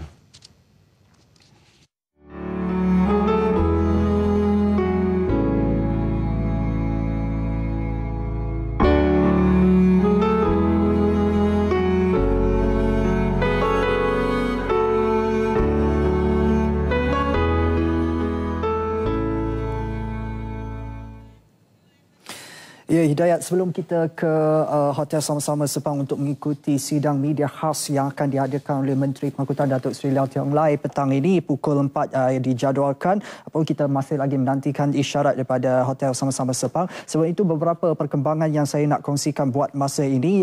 Saya nak ambil kesempatan ini untuk mengucapkan terima kasih juga ya kepada rakan-rakan yang berada di dalam bilik berita, baik editor, wartawan maupun mereka yang berada di belakang tabir sebenarnya yang bertungkus lumus untuk menyiapkan bahan-bahan untuk disiarkan dan dikongsikan bersama penonton di TV1 dan juga mereka yang pastinya berada di lokasi, wartawan kami dan juga kru termasuk yang akan berlepas ke Kiev pada petang ini. Terima kasih, pastinya satu cabaran bagi kita tapi kita teruskan demi tugas. Dan saya nak kongsikan di sini salah seorang penumpang Muhammad Ali Muhammad Salim 30 tahun dikabarkan sempat muat naik video 15 saat, durasinya 15 saat ke laman Instagramnya mengenai keadaan di dalam kabin sebelum pesawat MH17 berlepas. Kita saksikan antara yang dimuat naik oleh salah seorang penumpang ini yang bernama Muhammad Ali Muhammad Salim, 30 tahun.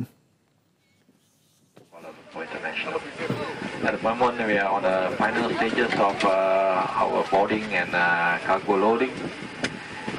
Once again, do ensure that your phones are also off for the flight. Apapun ini, pastinya peninggalan terakhir yang jadi kenangan buat keluarga dan juga sahabat handai Muhammad Ali, seperti yang mengetahui nahas yang seolah-olah beliau tahu apa yang akan berlaku dan beliau muat naik video berkenaan dengan hashtag hati ada sikit gentar. Itu hashtagnya. Dan Muhammad Ali sedang menyambut pengajian peringkat Dr. Falsafah ataupun PhD dalam bidang psikologi di sebuah universiti di Amsterdam. Salah satu harapan lah kata yang belajar tinggi, yang keluar negara lah. Lagipun mungkin dia belajar PhD dekat sana kan. Dah 2 tahun setengah lebih kurang itu.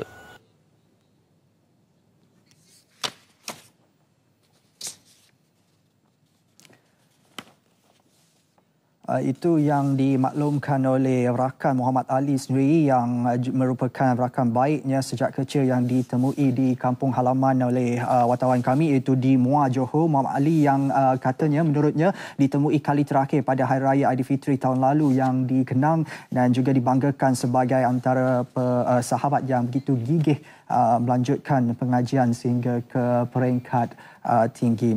Dan seperti yang saya katakan tadi, Muhammad Ali menyambung pengajian PhD dalam bidang psikologi di sebuah universiti di Amsterdam dan juga dijangka menamatkan pengajiannya tahun depan. Dan kru RTM yang berada di Anjung Tinjau KLIA telah mendapatkan reaksi waris iaitu sepupu kepada Kapten Wan Amran Wan Hussein, iaitu juruterbang pesawat MH17.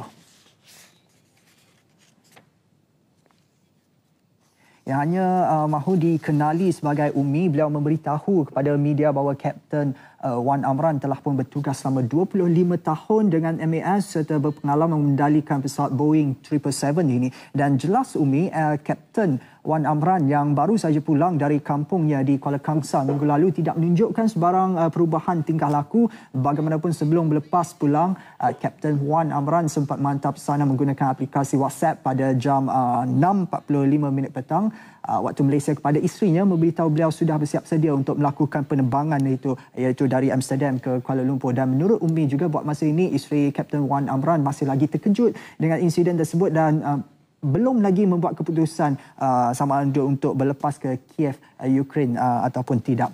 Baik, tinjauan kru RTM ke rumah pembantu juruterbang MH17 iaitu Eugene Chu Jing Leong mendapati pihak pengurusan kediamannya di Sri Kakosa Seremban 2 tidak membenarkan pihak media memasuki kawasan kediaman tersebut, dan jiran-jiran juga menyifatkan Eugene sebagai seorang yang begitu baik hati dan mesra dengan jiran-jirannya. Kita dengarkan apa komen jiran-jiran pembantu juruterbang MH17 ini. Sebagai jiran, memang saya dah duduk 7 tahun kawasan sini, kawasan Sri Kakosa ni. Nombor rumah beliau nombor 34, nombor rumah saya 36. Beliau sentiasa bila lalu depan rumah saya, memang beliau tegur saya selalu. Saya cukup beruntung saya dapat seorang jiran yang begitu baik, dan ada masa beliau pernah datang rumah saya dan saya baru jumpa 3 hari lepas. Itu yang terakhirlah saya jumpa beliau. Beliau merupakan seorang yang sangat baik, seorang jiran yang sangat baik, walaupun beliau bangsa lain, agama lain. Memang beliau menghormati orang Islam di kawasan situ. Waktu saya jumpa hari Sabtu tu, saya tengok wajah dia, rupa dia lain sikit. Memang biasa saya nampak beliau ceria, tapi waktu hari Sabtu saya jumpa memang tak berapa ceria sangat.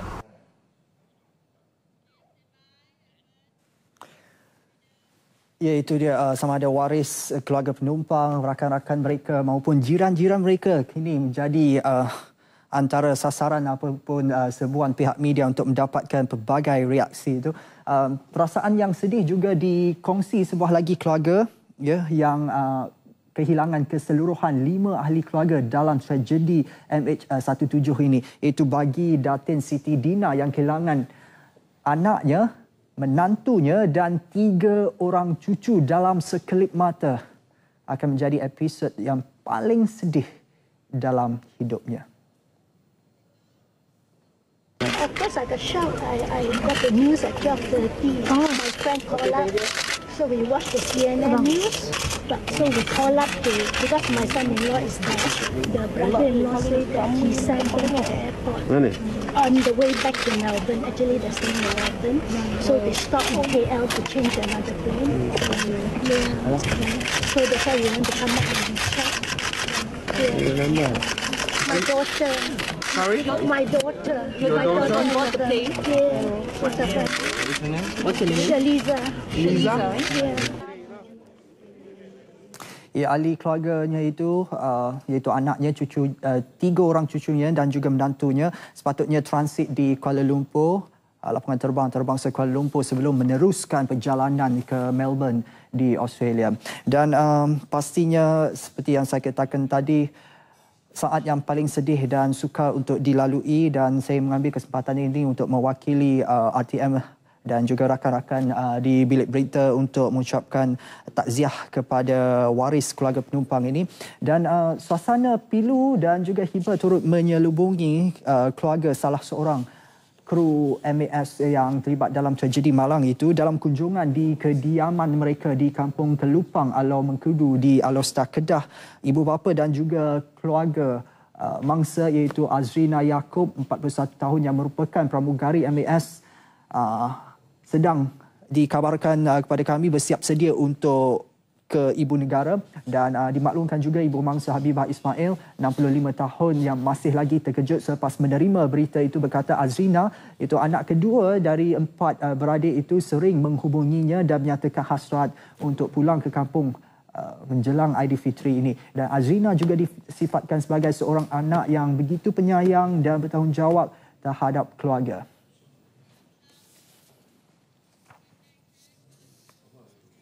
Jumpa dengan telefon selalu. Tapi memang nak balik raya berimpun. Oh, berimpun maknanya raya pertama tu nak balik lah. Dia tempat cuti lah. Dia bukan raya pertama tu, last kali tu dia turun-turun tu dia kata maknanya last kali dia ada call tu bila? Tapi itulah makcik pun memanglah dia kata kan. Dan makcik pun tak telefon dia pun tak ada SMS makcik yang tu lah. Dalam seminggu. Tapi dia kontak adik-adik dia. Ya, saya difahamkan turut sama yang akan ke Kuala Lumpur bagi mendapatkan maklumat mengenai tragedi itu ialah bapa kepada bangsa iaitu Yaakob Salam Sudin, 73 tahun. Dan difahamkan juga Azrina yang sudah berkeluarga mempunyai 2 orang anak masing-masing berusia 3 hingga 6 tahun dan sudah 20 tahun bertugas sebagai pramugari MAS ini. Itu di Kedah dan kita dapatkan juga reaksi daripada Ketua Pramugari iaitu Mastura Mustafa 40 tahun yang berasal dari Kampung Sentosa Paroi Negeri Sembilan dan kru RTM Seremban sempat menziarahi bapa kepada Mastura iaitu Mustafa Abdul Samad di rumahnya di Kampung Sentosa Paroi. Menurut Mustafa, kali terakhir dia melihat Mastura ialah pada Rabu lalu di rumahnya dan bapanya iaitu bapa kepada Ketua Pramugari Mastura Mustafa ini iaitu Encik Mustafa mengetahui berita mengenai anaknya itu selepas dimaklumkan oleh seorang lagi anak lelakinya yang juga merupakan seorang jurutera MAS malam tadi. Bagaimanapun Mustafa masih lagi terkejut dan enggan mengulas lanjut, enggan ditemu bual dan tinjauan di rumahnya juga mendapati saudara mara serta ahli keluarga mula berkumpul dan masih menunggu maklumat terkini daripada pengurusan MAS dan dimaklumkan di sini Mastura mula berkhidmat dengan MAS selepas tamat SPM dan sudah berkahwin dan serta mempunyai seorang anak dan juga yang bernama Muhammad Mukhlis Zaidi 10 tahun. Kita masih lagi menantikan isyarat dari Hotel Sama-Sama Sepang untuk sidang media petang ini pada pukul 4 petang dikabarkan pada awal tadi 4 petang namun pada bila-bila masa saja akan kami sudah pun bersedia untuk bawakan langsung sidang media khas itu dan sementara itu Petronas mengumumkan bahawa penubuhan penjagaan tabung dana yang dinamakan Care for MH17 ini sebagai permulaan dan syarikat minyak negara tersebut akan menyumbang sebanyak 10 juta ringgit dalam usaha membantu kerajaan memberi sokongan kepada ahli keluarga mangsa dan penubuhan dana sebagai tanda keprihatinan pihak pengurusan Petronas di atas tragedi yang menimpa ahli keluarga pesawat MH17 dan Petronas turut menyeru semua syarikat korporat maupun industri yang tiada kaitan dengan minyak ataupun gas sama-sama untuk membantu dalam usaha mengumpul dana melalui saluran Petronas iaitu care for mh17@petronas.com.my. Baik, itu yang sempat saya kongsikan setakat ini. Saya kira kita akan kembali bersama Hidayat untuk bersama dengan tetamu di studio. Hidayat, teruskan. Ya, Ivan, terima kasih. Saya ulangi apa yang Ivan sebutkan tadi. Care for mh17@petronas.com.my. Care for mh17@petronas.com.my. Itulah saluran yang disediakan oleh Petronas dalam menyalurkan bantuan kepada mereka yang terlibat, ahli keluarga mangsa tragedi MH17 ini. Jadi kita masih lagi bersama dengan dua tetamu kita iaitu bekas Ketua Juruterbang MAS sendiri iaitu Kapten Noruddin Abdul Majid dan juga Ustaz Muhammad Hanafiah Abdul Malik. Kapten, terdapat laporan yang kotak hitam sudah pun dibawa ke Moskow dan apa yang kita fahamkan bila dibawa ke sana kelihatannya seolah-olah Rusia yang akan menganalisis kotak hitam itu. Jadi bagi pandangan Kapten sendiri, apa yang sepatutnya berlaku ketika ini? Adakah perkara itu patut berlaku dan apa perkara yang patut berlaku yang masih belum dilakukan di saat ini sebenarnya?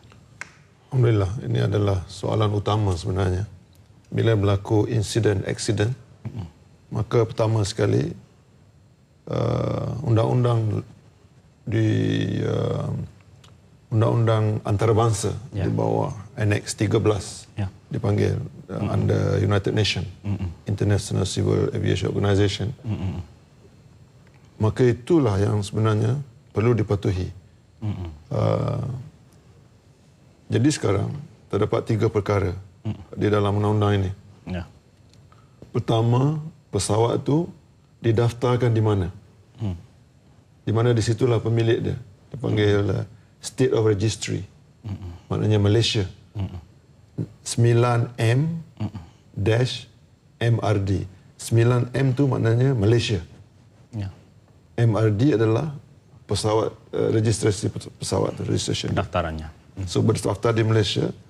Maka undang-undang mengatakan state of registry, pemilik pesawat negara itu dialah yang patut mengetuai search and rescue, mencari dan menyelamat.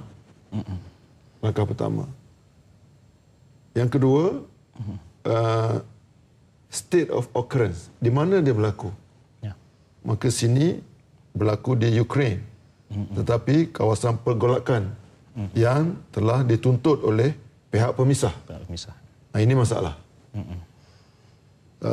Yang ketiga, state of manufacturer, iaitu Boeing, negara di mana pembuat. Boeing juga patut. Jadi mereka tiga ni sekarang perlu duduk sekali dah. Daripada awal berlaku tu, Malaysia perlu menghantar secepat mungkin pasukan investigation team dari sini untuk mengambil alih dan mengetuai search and rescue incident. Sebab ini adalah responsibility kita. Sekarang ini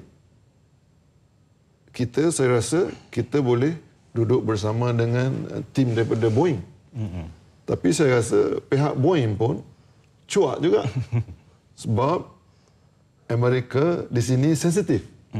Mereka telah mengiktiraf Ukraine untuk berbaik dengan pihak Eropah yang telah menyebabkan kerajaan Rusia kecewa dan sangat kecewa. Jadi saya rasa Boeing akan begitu hati-hati dan teliti sebelum membuat apa-apa keputusan, dan mereka juga akan mendengar nasihat negara dulu, negara dia, sebelum buat apa-apa. Now, state of registry, state of occurrence, which is yang mana Ukraine, mereka dalam krisis dan tak dapat pergi pun tempat ni. Gambar-gambar grafik yang kita terima ini adalah daripada video daripada telefon yang diambil oleh tentera-tentera pemisah yang menghantar kepada kawan-kawan dia, dan mereka suka-suka telah menghantar di mana di pick up oleh media. Jadi berita-berita mengatakan kotak hitam telah dibawa ke Moskow dan segala-galanya. Ini telah diberitahu oleh mereka dan tidak ada satu orang pun boleh claim mengesahkan benda ni.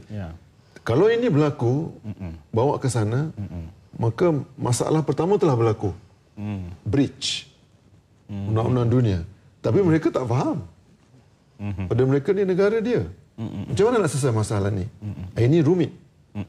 Jadi ini perlu pihak pemerintahan negara kita, daripada Perdana Menteri sendiri, untuk merayu, berhubung dengan pihak-pihak tertentu untuk memujuk mereka supaya mengikuti undang-undang antarabangsa untuk membantu negara kita untuk keluar daripada keadaan ini. Jadi bila ini berlaku, merayu, meminta bekerjasama, ini bahasa-bahasa begini akan meredakan keadaan. Baik. Jadi, Kapten Nurudin, kita dengar tadi Ukraine boleh kita katakan akan mengetuai siasatan ini. Jadi, apa aspek siasatan yang tinggal untuk kita lakukan? Kerana insiden ini cukup jelas, sudah pun berlaku. Namun, dari aspek apakah untuk siasatan yang perlu disempurnakan selepas ini?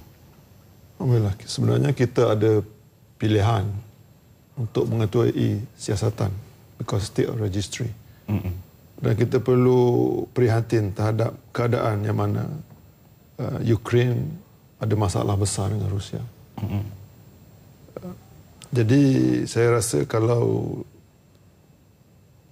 pihak Rusia tidak mungkin akan memudahkan keadaan untuk bekerjasama dengan pihak Ukraine. Saya rasa ada jalan keluar daripada itu. Malaysia, Ukraine dan juga Rusia, Boeing company, Amerika, mereka akan duduk sekali dan membuat keputusan yang terbaik.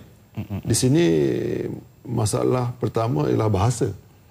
Masalah kedua, geographical situation yang tempat ni kawasan Nahas dikuasai oleh tentera pemisah Rusia. Ya. Dan tidak ada search lagi sekarang, tidak ada rescue. Hanya salvage. Kena ambil semua serpihan untuk buat investigation oleh investigation team lepas ni, dan juga untuk kendalikan mayat dan juga barang-barang ini perlu pada ketika ini. Saya rasa pihak kerajaan Malaysia sedang membuat perkara yang terbaik untuk menangani keadaan ini. Juga saya nak beritahu, sebenarnya Europe Airspace ni adalah di bawah dikontrol oleh Eurocontrol. Eurocontrol, dan Eurocontrol ada keluarkan statement yang dikeluarkan oleh Ukraine ATC yang route ni dibolehkan hingga ke paras 32,000 kaki. Selamat pada dia, di negara dia. Tapi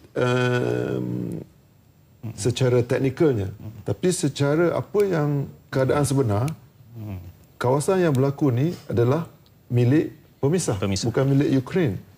Jadi di sini ada masalah besar. Situ kerumitannya. Ya.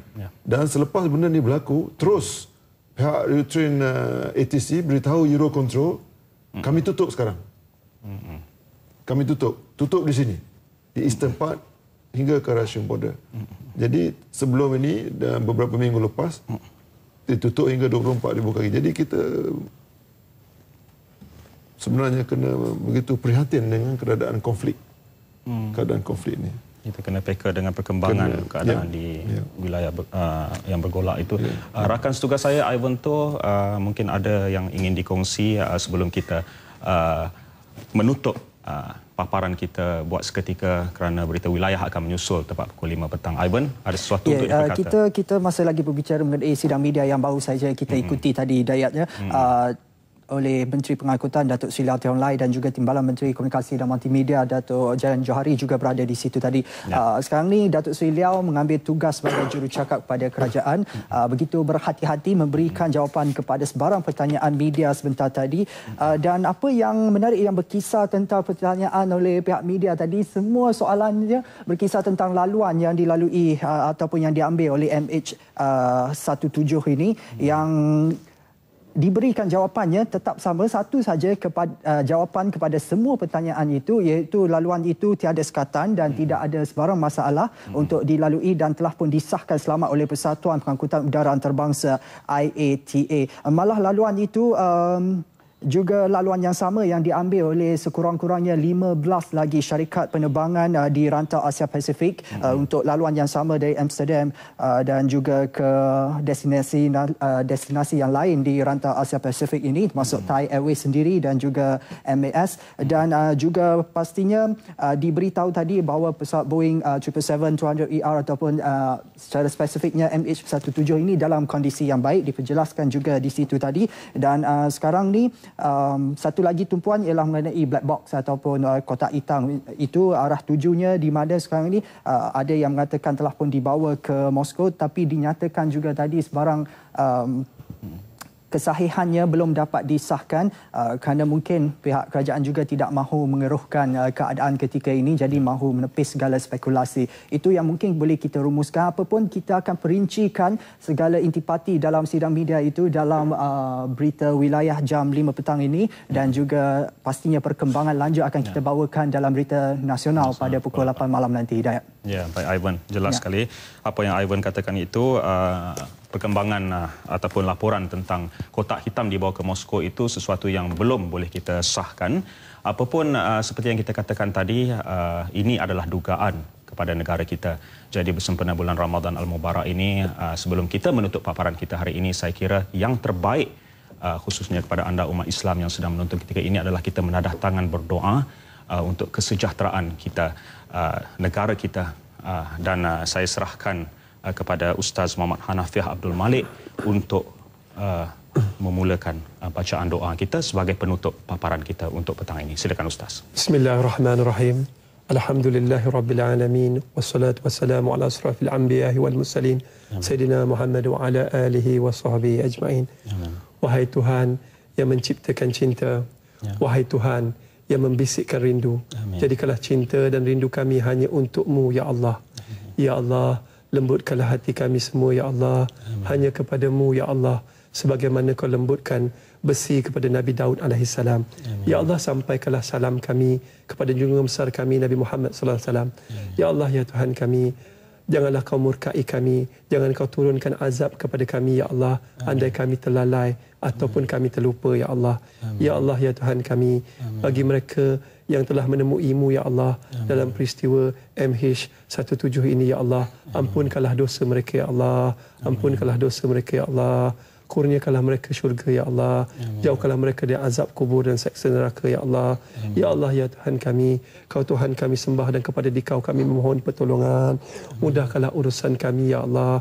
Selamatkan Malaysia, Ya Allah. Selamatkan rakyat Malaysia, Ya Allah. Selamatkan MAS, Ya Allah. Agar kami berada dalam pelukan kasih sayang-Mu, Ya Allah. Jangan Kau murkai kami, Ya Allah. Ya Allah, ya Tuhan kami, Kau Tuhan kami sembah dan kepada Dikau kami memohon pertolongan. Mudahkanlah urusan kami, jangan Kau susahkan, dan akhirkan urusan kami dengan penuh kebaikan. Ya Allah, bagi keluarga mereka yang menerima musibah, yang menerima berita tentang musibah ini, Ya Allah, Kau kurniakan ketenangan kepada mereka, Ya Allah. Kau kurniakan ketenangan kepada mereka, Ya Allah, dan Kau berilah kekuatan kepada mereka, Ya Allah, agar mereka dapat menerima berita ini dengan penuh kesabaran dan kebaikan, Ya Allah. Ya Allah, ya Tuhan kami, bagi mereka yang menerima musibah ini, Ya Allah, Kau gantikanlah dengan yang lebih baik, Ya Allah.